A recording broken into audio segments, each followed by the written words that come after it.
Você que advoga, sabe identificar quando um cargo de confiança é, na verdade, uma fraude? A descaracterização do cargo de confiança é uma área do direito do trabalho com muitas nuances e pode representar uma grande oportunidade para os seus clientes. Muitos empregadores utilizam a nomenclatura cargo de confiança para burlar o pagamento de horas extras ou outros direitos trabalhistas. E é fundamental que você, advogado ou advogada, esteja preparado para lidar com esse tipo de situação e garantir o pagamento de todos os direitos dos seus clientes. Nesse assunto, a gente vai abordar os principais aspectos da descaracterização do cargo de confiança, incluindo os requisitos legais para o cargo de confiança, as teses jurídicas para fundamentar essa descaracterização, como atuar de forma estratégica nesse tipo de ação e, ao final, vou te mostrar também dois casos reais, mostrando ali como foi o cálculo dos honorários, como ficou a liquidação dos valores feitas no cálculo jurídico, né? Toda a parte financeira da ação também. Se você quer dominar a descaracterização do cargo de confiança, já se inscreve no canal do Cálculo Jurídico, deixa o seu like e ativa o sininho para não perder nenhum outro vídeo como esse. Para começar a falar desse tema, é bem importante a gente estar bem atualizado sobre como os tribunais têm decidido a respeito desse tema. Por isso eu trouxe algumas decisões para a gente ver juntos aqui como os tribunais e os juízes têm tratado esses casos. Vamos lá? A primeira é do TRT3. O TRT3 desqualifica cargo de confiança para garantir o pagamento de horas extras. Segundo a empresa, o empregado recebia remuneração 43% maior que a mais alta de sua equipe. O desembargador apontou que, para se encaixar na exceção do artigo 62, inciso 2º da CLT, não basta que o empregado receba um salário mais alto. Deve ser provado que ele tem poderes de mando e gestão significativos. A decisão do TRT3 reforça a jurisprudência de que a mera alegação de cargo de confiança não é suficiente para eximir a empresa do pagamento de horas extras. Percebeu? O fato de receber a gratificação salarial ou ter uma remuneração superior ao dos demais empregados do setor, né, por si só, não é uma garantia de que o cargo de confiança está configurado, né, de que aquela pessoa de fato exercia um cargo de confiança. É preciso ter um verdadeiro poder de decisão e uma autonomia elevada que justifique essa nomenclatura de cargo de confiança, justifique essa ausência de controle de jornada, que é disso aqui que o artigo 62 da CLT traz. Então ele precisa ter uma autonomia diferenciada, que deixa ele numa posição diferente dos demais trabalhadores ali da empresa. Esse é um dos pontos principais, é um dos pontos-chave da descaracterização do cargo de confiança. Agora vamos ver outra decisão. Gerente de relacionamento de banco não é necessariamente cargo de confiança. Não basta simplesmente ocupar cargo de determinada nomenclatura para ser enquadrado na regra do artigo 224, parágrafo 2º da CLT. O banco afirmou que o autor era gerente de relacionamento personalité. Já a juíza salientou que, apesar da denominação de cargo de gerente de relacionamento, o trabalhador não exercia funções que exigiam mais confiança do que as de um outro empregado comum do banco. Esse caso aqui é bem interessante, gente. Inclusive, o setor bancário é um dos principais réus quando a gente está falando de ação de descaracterização do cargo de confiança, pois existe, né, uma certa deficiência nos planos de cargos e salários das empresas, né, e nas definições de atividades ali dos empregados das agências. É bem interessante atuar nesse setor e um dos casos práticos que eu trouxe aqui para a gente ver hoje é sobre um caso de empregado que trabalhava em banco. Então a gente vai ter noção aqui na prática de como essas ações podem chegar a valores assim às vezes astronômicos, a depender da quantidade de tempo que esse empregado for trabalhando ali com esse cargo de confiança fraudulento. No fim das contas, é o que a gente consegue extrair dessas decisões aqui. A nomenclatura do cargo não é o que define se é um cargo de confiança ou não, tampouco o recebimento ali da gratificação salarial. O que importa são as atividades que o empregado desempenhava, conforme o princípio da primazia da realidade, que é super presente aí no direito do trabalho. Poder de gestão, uma fidúcia especial para esse empregado, né, são elementos essenciais ali da caracterização do cargo de confiança. Vamos falar da nossa ação agora? A ação adequada para buscar essa descaracterização do cargo de confiança é a reclamação trabalhista. A base legal para essa ação vai estar ali, especialmente no artigo 62 e no inciso 2º da CLT. Esse artigo está inserido numa parte da CLT ali que trata do controle de jornada, que a gente vai entender quando a gente vê juntos o artigo já já. E pode ser também possível basear a sua ação no artigo 224, parágrafo 2º também da CLT. Esse trata da jornada de trabalho dos bancários. Então a gente tem um artigo ali para justificar os empregados em geral e outro ali para os bancários. A gente vai ver os dois agora. Vamos lá, artigo 62 da CLT. Não são abrangidos pelo regime previsto nesse capítulo. O regime previsto no capítulo é o controle de jornada de trabalho. Então não tem controle de jornada de trabalho essas pessoas aqui. Inciso 2º. Os gerentes, assim considerados os exercentes de cargo de gestão, aos quais se equiparam, para efeito do disposto neste artigo, os diretores e chefes de departamento ou filial. Parágrafo único. O regime previsto neste capítulo será aplicável aos empregados mencionados no inciso 2 deste artigo, quando o salário do cargo de confiança, compreendendo a gratificação de função, se houver, for inferior ao valor do respectivo salário, acrescido de 40%. Então, o que a gente tem aqui nesse artigo, gente, em resumo, é os gerentes, né, que são aqueles considerados que exercem cargo de gestão, que se equiparam ali muitas vezes a diretores e chefes de departamento departamento ou chefe de filial, não tem controle de jornada. Se, por acaso, eles não receberem uma gratificação que seja de 40% do valor do salário efetivo daquele cargo, nesse caso, eles perdem, então, o cargo de confiança. São dois requisitos, né? Por não ter o controle de jornada, ele recebe uma gratificação extra de 40%. Óbvio também que essa gratificação é por exercer esse cargo com um poder maior de autonomia e um poder maior de decisão, com uma confiança diferente que a empresa tem nele. Ele recebe essa gratificação de 40% do salário dele, e em contrapartida não há o controle de jornada de trabalho. Esse empregado não vai receber horas extras, não vai receber adicional noturno, nada disso. Ele vai trabalhar, vai estar ali à disposição do empregador para trabalhar na jornada que for preciso, mas vai receber essa gratificação em contrapartida. Agora vamos dar uma olhadinha no artigo 224, que trata dos bancários. A duração normal do trabalho dos empregados em bancos, casas bancárias e Caixa Econômica Federal será de 6 horas contínuas nos dias úteis, com exceção dos sábados, vai fazendo um total de 30 horas de trabalho por semana. Parágrafo 2º. As disposições deste artigo não se aplicam aos que exercem as funções de direção, gerência, fiscalização, chefia e equivalentes ou que desempenhem outros cargos de confiança, desde que o valor da gratificação não seja inferior a 1/3 do salário do cargo efetivo. Então, para o bancário é um pouco diferente. Quando a gente está falando de empregados, em geral da CLT, essa gratificação tem que ser de 40% do salário. Os bancários, essa gratificação tem que ser de, no mínimo, 1/3 do salário, né? 33,333%, um pouco menor que a outra dos outros cargos de confiança. Isso porque o bancário tem, né,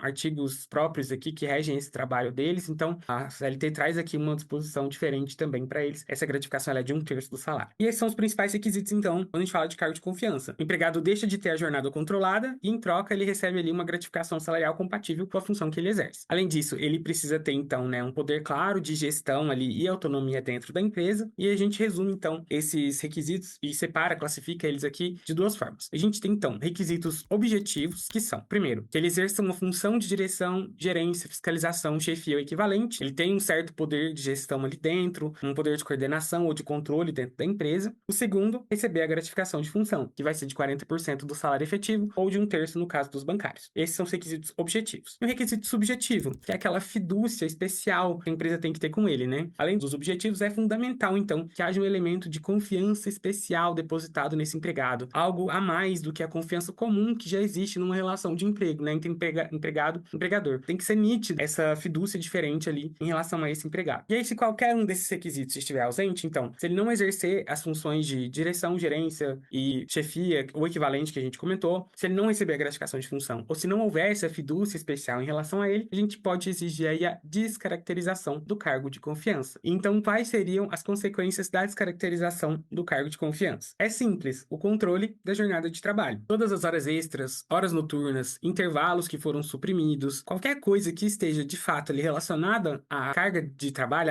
à jornada contratual, à jornada realizada, pode ser exigida nessa ação. No caso dos bancários, é possível observar, inclusive, a jornada especial do bancário ali, né? E dar uma olhada na convenção coletiva. Para isso, a gente viu já na CLT que ele trabalha só 6 horas por dia, 30 horas na semana. Nos demais casos, é interessante a gente olhar a convenção coletiva, né? É sempre uma boa opção olhar lá, porque a gente pode ter ali uma convenção coletiva que para aquela categoria traga uma jornada de trabalho limitada de 40 horas a semana, por exemplo, ao invés de 44. Então, dê uma olhada na convenção. Se na convenção não tiver nada, é regra geral. Você vai exigir para o seu cliente ali as horas extras a partir da 8ª hora no dia e a partir da 44ª na semana, e assim por diante. Um intervalo mínimo de 1 hora, todas as regras básicas ali de jornada de trabalho que já existem na CLT. Bom, agora que você já viu os requisitos do cargo de confiança e as teses que você tem para descaracterizar esse cargo de confiança, com a consequência legal disso também, a gente pode partir para os casos práticos. Primeiro caso, a reclamatória foi ajuizada em novembro de 2017, contra um banco, e o reclamante alegou ali que foi admitido em junho de 1984 e demitido em outubro de 2017. Trabalhou muitos anos nesse banco. E aí a alegação dele aqui para a reclamatória é que ele, a partir de março de 2017, então pouco antes de ser desligado, né, 7 meses antes, ele começou a exercer um cargo ali de gerente comercial que supostamente estava disfarçado ali de cargo de confiança, porque na prática as funções dele nunca mudaram. Tudo que ele fazia antes de ter esse cargo de gerente comercial, ele continuou fazendo depois. E aí, diante disso, ele disse que estava realizando várias horas extras, né? Ele estava trabalhando ali 8 horas por dia, desde que o cargo havia sido alterado, e não recebeu nenhum tipo de hora extra. Houve uma audiência, então, em abril de 2018, sem conciliação, com oitiva de testemunhas também, e aí o reclamante e as testemunhas afirmaram que, de fato, ele exercia várias atividades operacionais ali,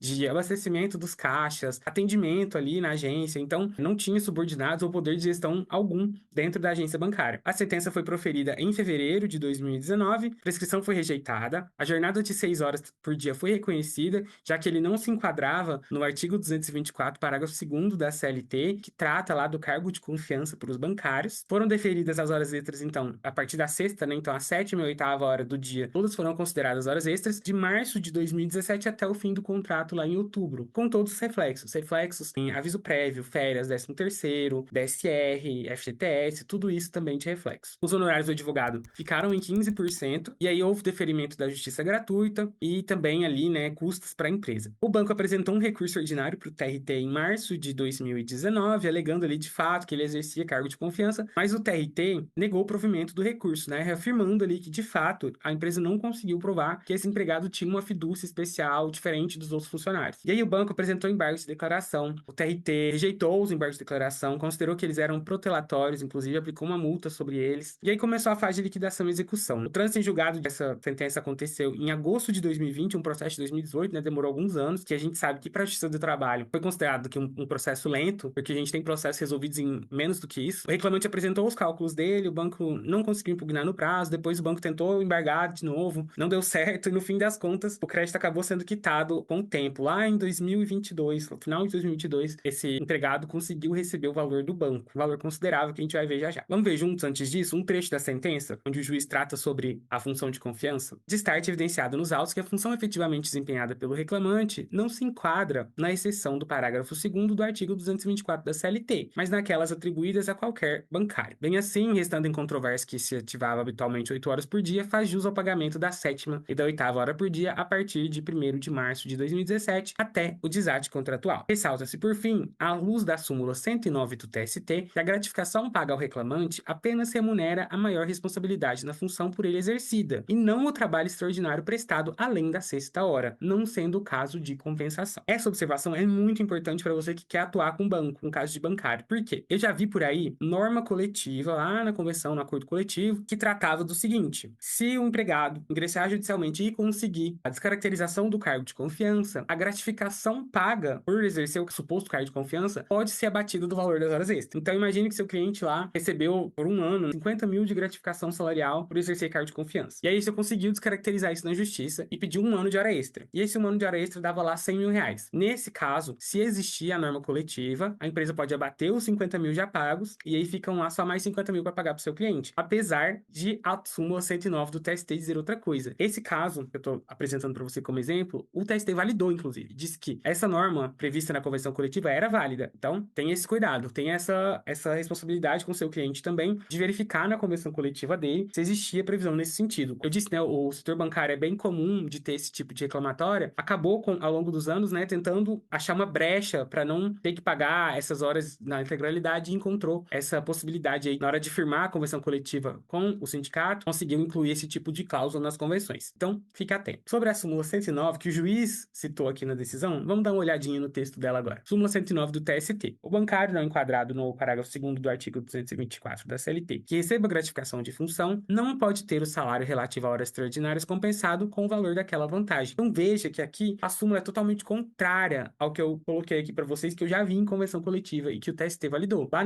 naquele caso, a convenção falava que pode abater o valor da gratificação das horas extras. A súmula 109 diz que isso não pode acontecer. Então, como regra geral, se não existir a convenção coletiva nada disso, você já inclua a súmula 109 no seu pedido de descaracterização de horas extras para o bancário, mostrando ali que a gratificação não tem nada a ver com o pagamento de horas extras. O pagamento dessa gratificação, como o próprio juiz colocou, era um pagamento por uma confiança ali que existia, não um cargo de confiança, mas por um desempenho das funções ali do empregado, né, um nível maior de responsabilidade que esse empregado tinha nas funções, que não se mistura ali com o fato de exercer um cargo de confiança, com poder de gestão, com poder de, né, um exemplo de poder de gestão, ele poder fazer demissões de funcionário, esse tipo de coisa, né, de relacionado a pessoal, tem que ter um grau de confiança ali no sentido de representar o empregador quando o empregador não tá. A gente tem isso muito quando a gente tem, por exemplo, um gerente de filial, então o empregador não tá ali na filial, mas ele tem um gerente de filial que cuida da filial como se fosse o dono, né? Ele age como se fosse o dono. Essa que é a ideia. Se a gente tá falando desse caso aqui do bancário, por exemplo, continua trabalhando na agência, atendendo as pessoas no guichê lá do banco, preenchendo o caixa eletrônico, todas aquelas atividades que as outras pessoas da agência faziam, isso não transforma ele em um representante do empregador de maneira alguma. Não existe uma confiança diferenciada quando a gente tá falando desse tipo de relação de trabalho. Eu reproduzi esse cálculo aqui no cálculo jurídico pra gente ver como ficou, então, o líquido que esse empregado recebeu e os honorários do advogado dele. Vamos ver juntos? Estou com o relatório aberto, então ele recebeu aqui as horas extras, todos os reflexos dessas horas extras, FGTS e a multa do FGTS sobre esse valor de horas extras. No total aqui foram então R$ 51 mil,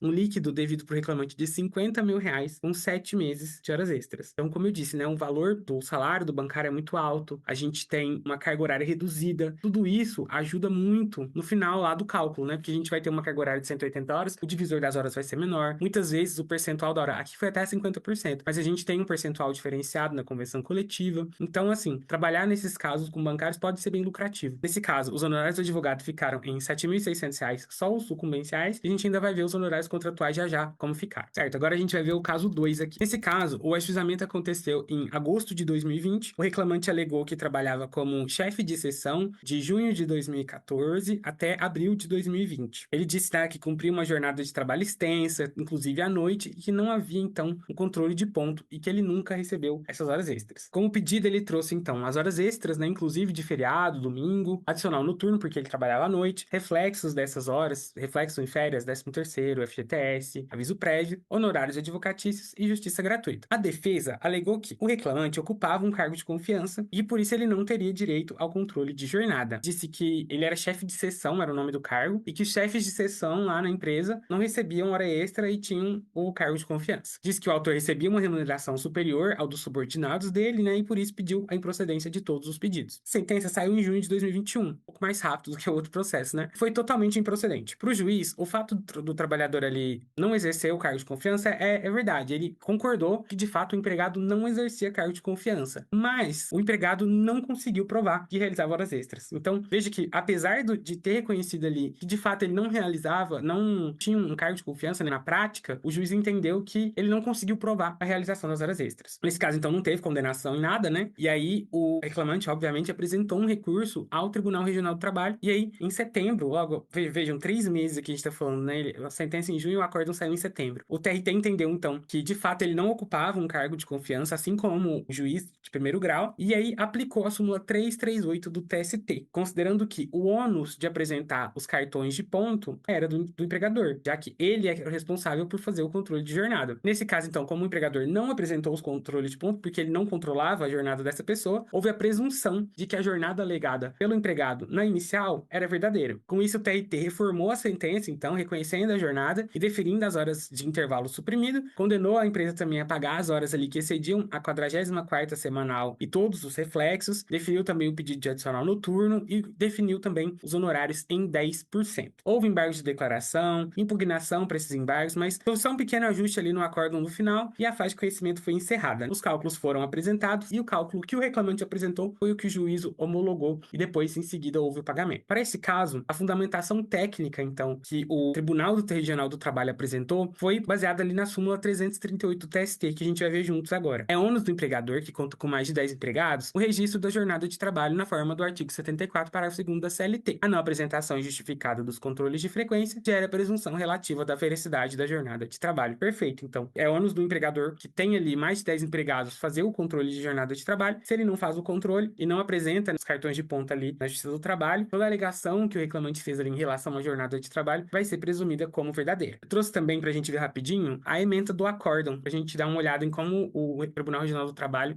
lidou com a situação. Apesar de o trabalhador recorrente exercer cargo de chefe de seção, a configuração do cargo de confiança para efeitos da exceção do inciso 2º do artigo 62 da CLT não se concretiza apenas com a simples designação ou nomenclatura do cargo, cabendo ao empregador demonstrar de forma inequívoca que o trabalhador é dotado de poderes decisórios e de mando. É o que a gente estava falando daquela fidúcia especial, uma fidúcia diferenciada, uma autonomia, que não existia no caso, né? A defesa da empresa se limitou a dizer, o cargo dele é de confiança, ó. Ele tem aqui o cargo, a definição do cargo, não, um chefe de seção, ele recebe a gratificação. Mas ela esqueceu o terceiro requisito, que é aquela fidúcia diferenciada, né? Um poder de gestão dentro da empresa, que ele represente o empregador ali em certos momentos do trabalho dele. Isso nunca aconteceu, por isso, então, o tribunal considerou que, de fato, era cabível aqui, né, a descaracterização do cargo de confiança. Eu também reproduzi esse cálculo no cálculo jurídico e a gente vai ver agora como ficou. Bom, a gente pode ver aqui que o líquido devido para o reclamante ficou em R$ 54 mil, os honorários para o advogado 5.578 e o total devido pela reclamada, então, R$ 75 mil.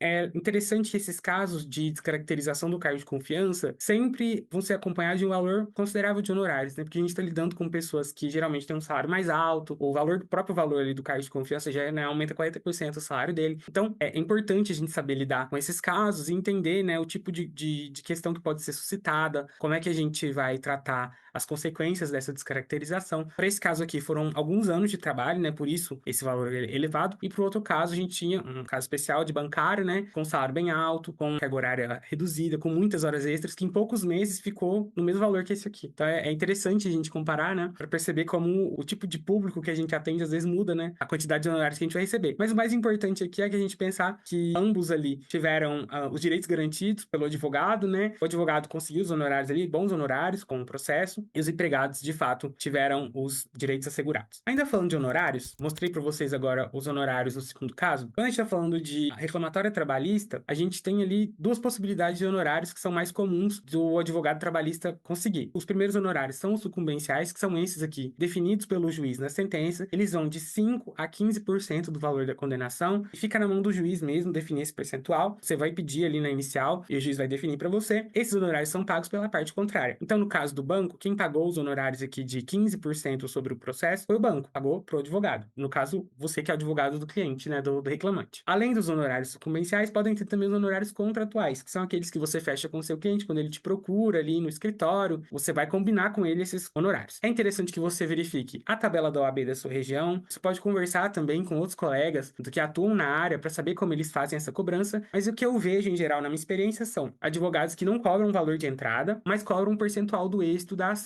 Então, ele combina com o cliente ali que de tudo que eles conseguirem no final da ação, o advogado vai ficar com 20, 30, 35%. Tem colegas que cobram um pouco mais, né? Depende, óbvio, aí de como funciona, como os outros colegas estão cobrando na região, qual é o seu nível de expertise também com esse tipo de ação. Então, vale a pena dar uma estudada ali para definir também, óbvio, as condições do seu cliente também, se você quiser cobrar um percentual menor para ajudar ele. Depende aí, claro, de cada caso. Mas o que eu vejo os colegas cobrando é entre 20, 30, 35% no máximo. Pra gente ter uma ideia, esses dois casos que eu apresentei, eu quero mostrar para você os honorários considerando 30% do êxito da ação, que eu considero ser um valor médio aí dos advogados trabalhistas em geral. Vamos dar uma olhada juntos? Pro caso 1, o valor bruto dos cálculos foi R$ 51.178,47. Então, 15% aí dos honorários advocatícios que a reclamada pagou ficou em R$ 7.600 mais ou menos. Já 30% do êxito, que é o que o cliente vai pagar para o advogado, mais ou menos 15 mil, um total aí de R$ 23 mil de honorários para esse caso. De novo, um caso de bancário, com 7 meses de horas extras, R$ 23 mil de honorários. São honorários consideráveis. Já o caso 2, a gente tem um valor bruto aproximado de R$ 56 mil